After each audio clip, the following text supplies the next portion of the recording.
When we think of the golden age of Hollywood, we picture pure magic. We see larger-than-life stars, perfect and glamorous, living in a world of black and white elegance. They were icons, legends on the silver screen, delivering powerful performances in timeless classics. They seemed so serious, so focused, and so incredibly sophisticated. But what if I told you that behind the camera, when the director yelled, "Cut," these sophisticated stars were often just big, silly kids looking for a laugh? Away from the spotlight, some of the biggest names in Hollywood history were also the biggest pranksters, turning movie sets into their personal playgrounds. They loved to break the tension, get a reaction, and remind everyone that movies were supposed to be fun. Today, we're pulling back the curtain to reveal the secret, hilarious side of 15 Golden Age legends who were secretly the biggest troublemakers and jokesters on set. 1. Clark Gable, the king of goofballs. Let's start with the undisputed king of Hollywood himself, Clark Gable. On screen, he was the ultimate tough guy, the charming hero, the man who commanded attention in epics like Gone with the Wind. You would think a man with that much star power would be serious and maybe a little intimidating all the time. But you would be completely wrong. Clark Gable was a giant kid at heart, and he absolutely loved playing practical jokes, especially on his close friends. His favorite target was another Hollywood legend, Spencer Tracy. Gable knew that Tracy took great pride in his collection of fancy, expensive cars. So, one day, Gable spotted a completely wrecked, beat-up old car, a real piece of junk that looked like it was one bump away from falling apart. He bought it for almost nothing. The prank was just beginning. Gable had this old clunker delivered to the MGM studio lot, right where everyone could see it. For the final touch, he tied a giant, beautiful red ribbon around it. Then he called Spencer Tracy over and with a huge smile told him that he had a special early Christmas present waiting for him outside. Tracy, expecting something incredible from the King of Hollywood, walked out to find this heap of rust and metal. But the joke wasn't over. Gable had already gone through the trouble of having the car's title and keys legally transferred into Tracy's name. This meant that Spencer Tracy was now the official owner of this piece of garbage and was legally responsible for having it towed off the studio property. It was a prank that was both incredibly silly and a huge, annoying headache. A classic Gable move that showed his playful, mischievous spirit. 2. Humphrey Bogart, the master of mayhem.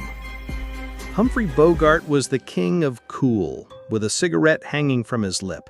He played cynical detectives and tough-as-nails adventurers who never seemed to crack a smile unless they were being sarcastic. He was the star of Casablanca and the Maltese Falcon, the ultimate on-screen cynic. But the real Bogart was anything but serious. He believed that acting was a silly way for a grown man to make a living, so he made sure to have as much fun as possible while doing it. Bogart formed a group of friends he called the Bogart Players, and their main goal was to cause chaos wherever they went, especially on set. One of his signature moves was simple but effective: noise. He loved to hide loud buzzers and alarms all over the set, especially on the chairs of his co-stars or even the director. His favorite target for pranks was the legendary director John Huston.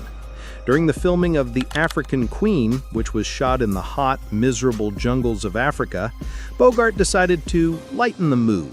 The movie starred him and the very proper Katharine Hepburn. In many scenes, Bogart's character was supposed to be drinking gin from a bottle. But for the scenes he filmed with Huston, Bogart secretly filled the prop bottles with actual gin instead of water. He would then offer the director a drink, knowing Huston would accept. The two would end up genuinely drunk during filming, much to the confusion of Katharine Hepburn, who couldn't understand why they were acting so giddy and unprofessional. Bogart's pranks were his way of fighting back against the boredom and stress of movie making, proving that even the coolest man in Hollywood had a silly side. 3. Spencer Tracy, the quiet prankster.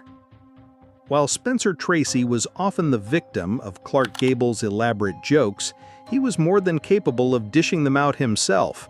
On screen, Tracy was known for his incredible acting ability, his serious and grounded performances that won him 2 academic awards. He seemed like a quiet, thoughtful man who took his craft very seriously. And he did, but he also had a hidden, mischievous streak. He didn't go for big, loud pranks like Gable. Instead, Tracy was a master of the subtle, psychological joke that would slowly drive his co-stars crazy. He loved to play with people's minds and make them question their own sanity. During the filming of the movie Father of the Bride with Elizabeth Taylor, Tracy noticed that she was often tired and would try to sneak in little naps between takes. She would find a quiet corner of the set, lie down on a couch, and drift off to sleep. Tracy saw his opportunity. Whenever he saw Taylor sleeping, he would signal for the entire film crew, the cameramen, the lighting guys, the sound engineers, to quietly pick up all of their heavy equipment and move it to a completely different part of the soundstage. When Elizabeth Taylor would wake up, she would be completely alone in an empty part of the studio. For a moment, she would be totally confused, wondering if she had slept for hours and if the entire movie production had left without her. It was a quiet, clever prank that perfectly matched Spencer Tracy's understated but brilliant personality. 4. Katharine Hepburn, the elegant troublemaker.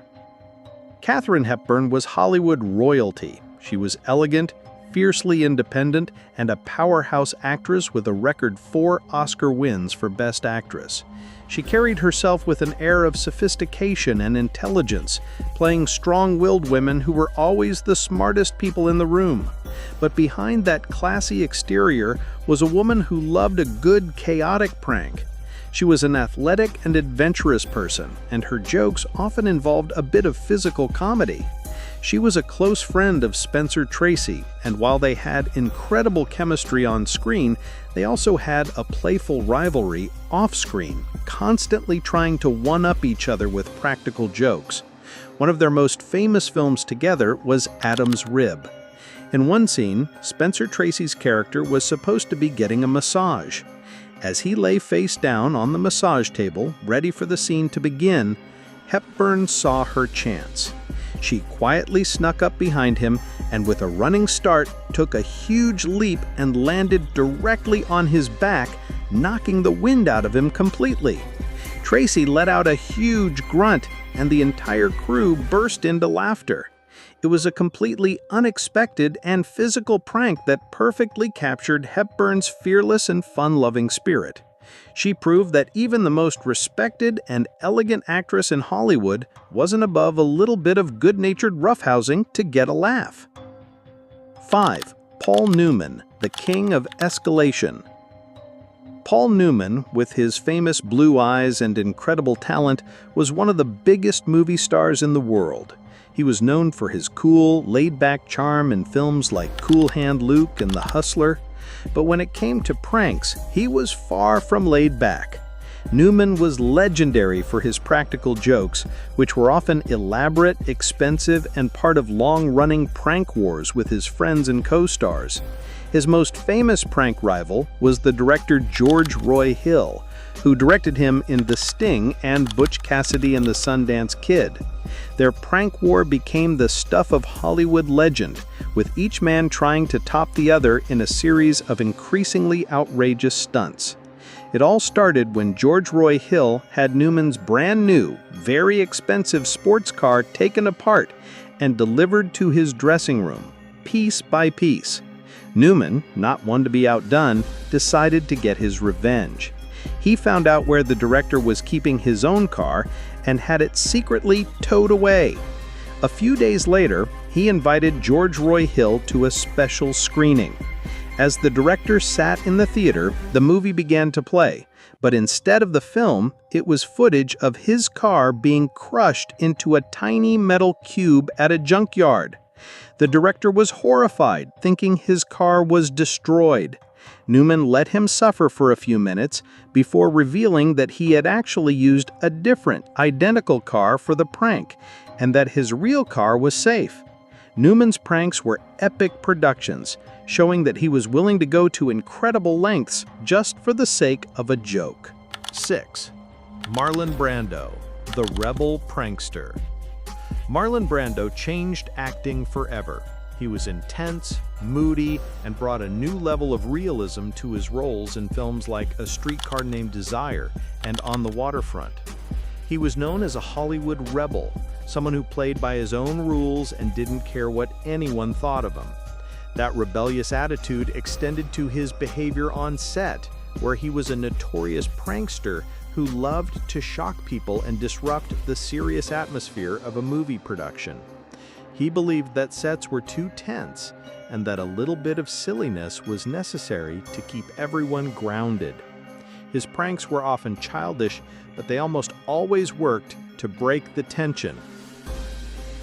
His most legendary prank occurred during the filming of the very serious and dramatic movie, The Godfather.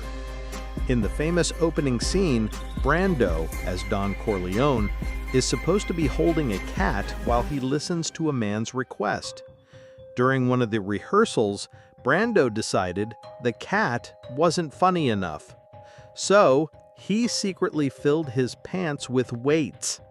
When the other actors in the scene had to lift him to carry him upstairs, they were expecting him to be a normal weight.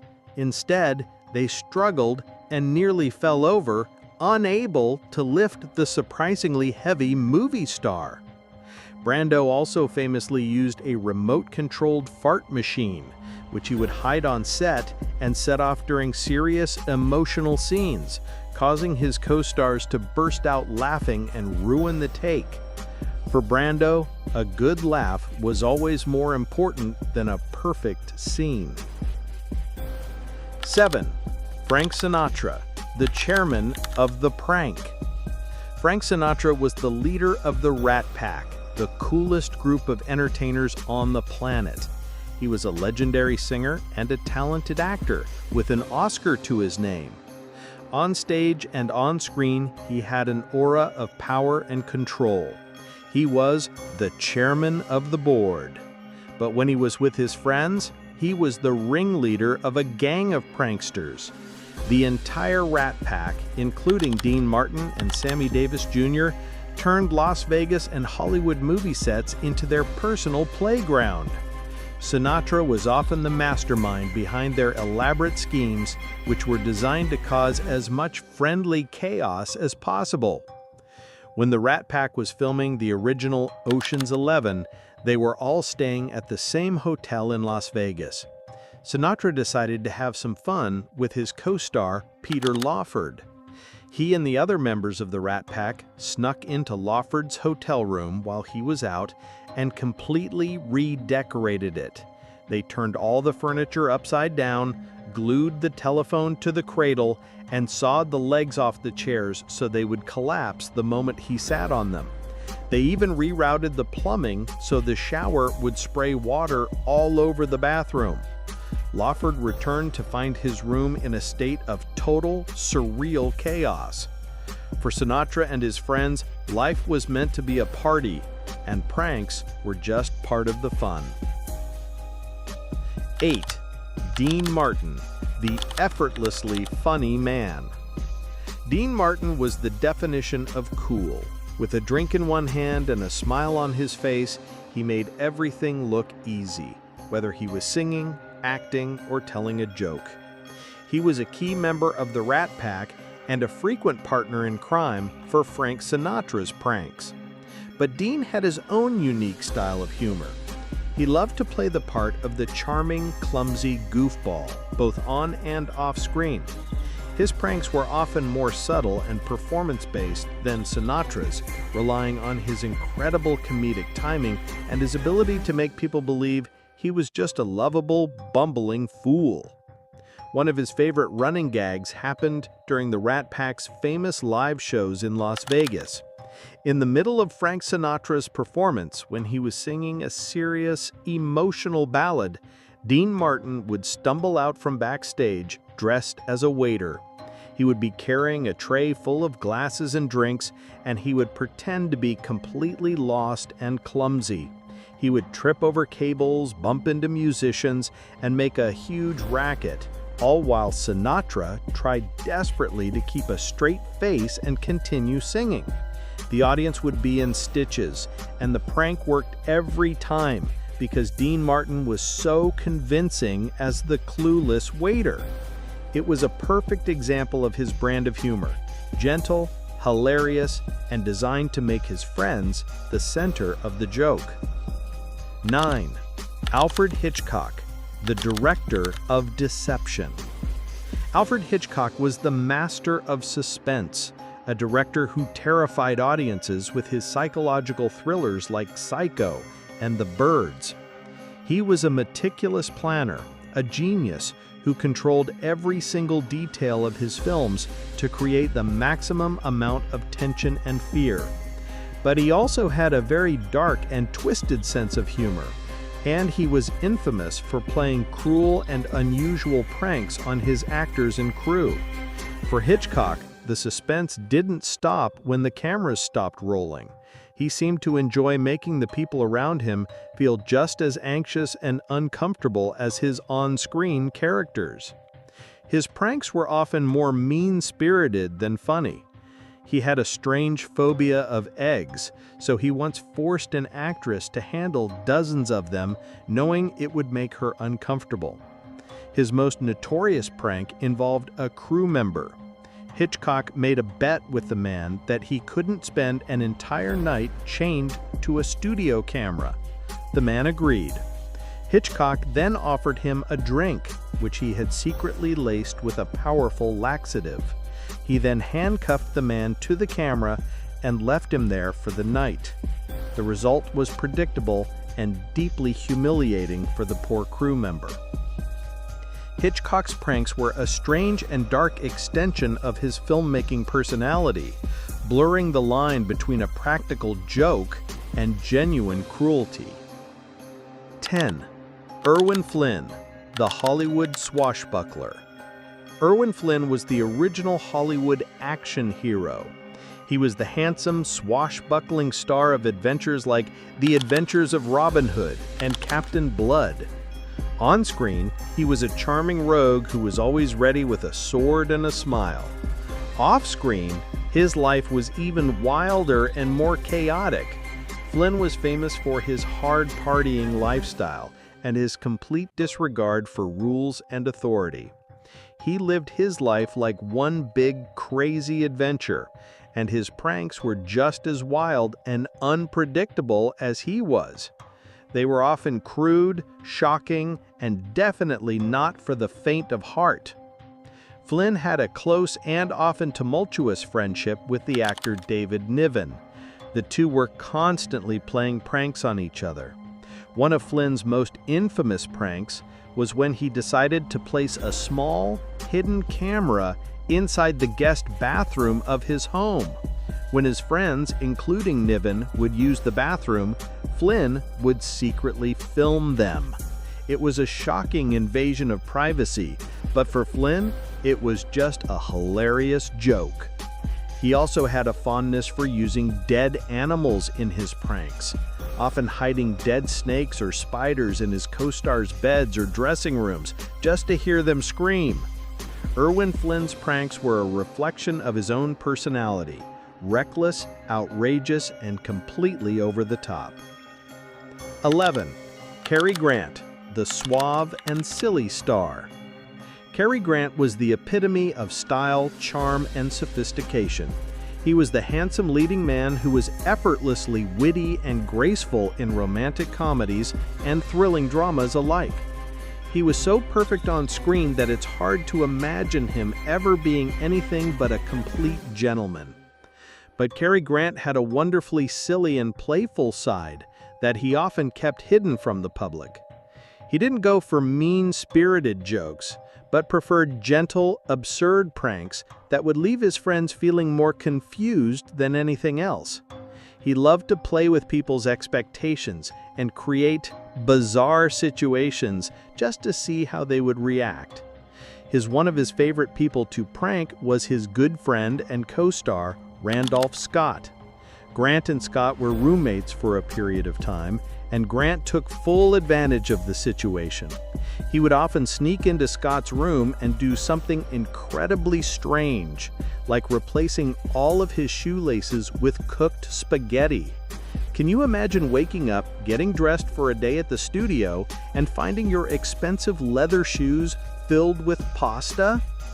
Another time, he carefully unraveled every single one of Randolph Scott's socks and then loosely sewed them back together with a single thread, ensuring they would completely fall apart the moment he tried to put them on. Cary Grant's pranks were gentle, weird, and perfectly suited to his charming but quirky personality. 12. James Cagney, the tough guy with a funny bone. James Cagney was one of Hollywood's original tough guys. He shot to fame playing gangsters and hard-nosed characters who wouldn't hesitate to get into a fist fight. He had a unique, explosive energy on screen that made him one of the most watchable stars of his generation. Off-screen, however, Cagney was known as a kind, professional, and surprisingly funny man. He loved to dance, he loved to laugh, and he loved a good practical joke. His pranks weren't meant to be mean, they were his way of keeping the energy on set light and fun, especially during the filming of long and difficult movies.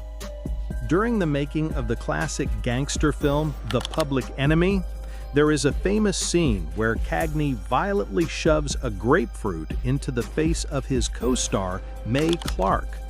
The scene was shocking to audiences at the time. But behind the scenes, Cagney used the grapefruit for a different purpose. Before filming another scene with Clark, he secretly cut a grapefruit in half and hollowed it out, creating 2 little cups. He then carefully placed them inside the top of her dress like a makeshift bra without her noticing. When the director called action and Mae Clark began to say her lines, the 2 grapefruit halves came tumbling out of her dress and rolled across the floor. The entire crew erupted in laughter, and the tension of filming a serious gangster movie was broken, all thanks to James Cagney. 13. Judy Garland, the giggling prankster. Judy Garland is remembered for her incredible, powerful voice and her emotionally raw performances in films like The Wizard of Oz and A Star is Born. She is often seen as a tragic figure, a supremely talented star who battled many personal demons throughout her life. But it's important to remember that she also had a vibrant, fun-loving side.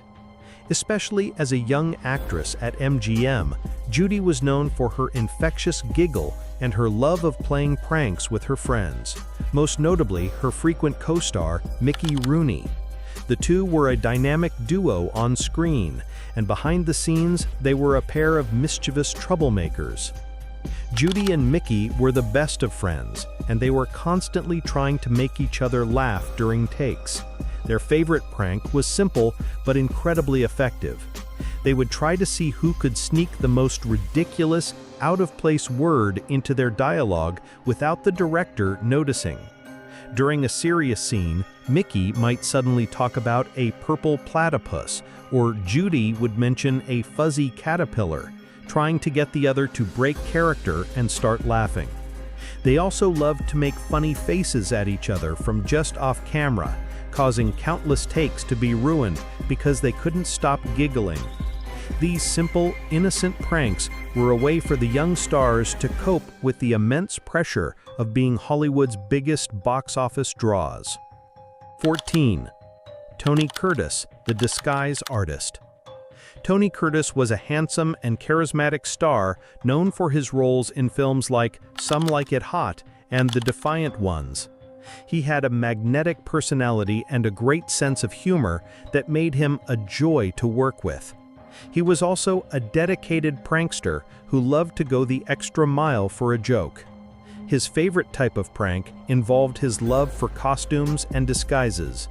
He was a master of transformation on screen, and he used those skills to create chaos and confusion off-screen as well. He loved to see the look on people's faces when they realized the strange old man they were talking to was actually the famous movie star Tony Curtis. During the filming of Some Like It Hot, a movie in which he famously dresses in drag, Curtis took his love of disguise to a new level. One day, he came to the set dressed as a frumpy, middle-aged woman who was supposedly a huge fan of his co-star, Jack Lemmon. He put on a wig, glasses, and frumpy clothes and approached Lemmon, asking for his autograph and gushing about how much he loved his work. Jack Lemmon, being a nice guy, politely chatted with the woman for several minutes, completely unaware that he was talking to his own co-star. Curtis kept the act up for as long as he could before finally revealing his true identity, leaving Lemmon completely stunned and the rest of the crew in hysterics. 15. Debbie Reynolds, America's sweetheart and a prankster. Debbie Reynolds was America's sweetheart. With her bubbly personality and girl-next-door charm, she sang and danced her way into the hearts of millions in films like Singin' in the Rain. She was seen as wholesome, sweet, and endlessly cheerful. And while she was genuinely a kind and lovely person, she also had a mischievous and playful side that loved a good prank. She believed that laughter was the best medicine, and she wasn't afraid to go to great lengths to get a laugh from her friends and colleagues, especially from her close friend and frequent prank victim, Frank Sinatra. Debbie knew that Sinatra had a very particular and serious public image, so she decided to have some fun with it. One night, while Sinatra was performing his big show in Las Vegas, Debbie organized a surprise.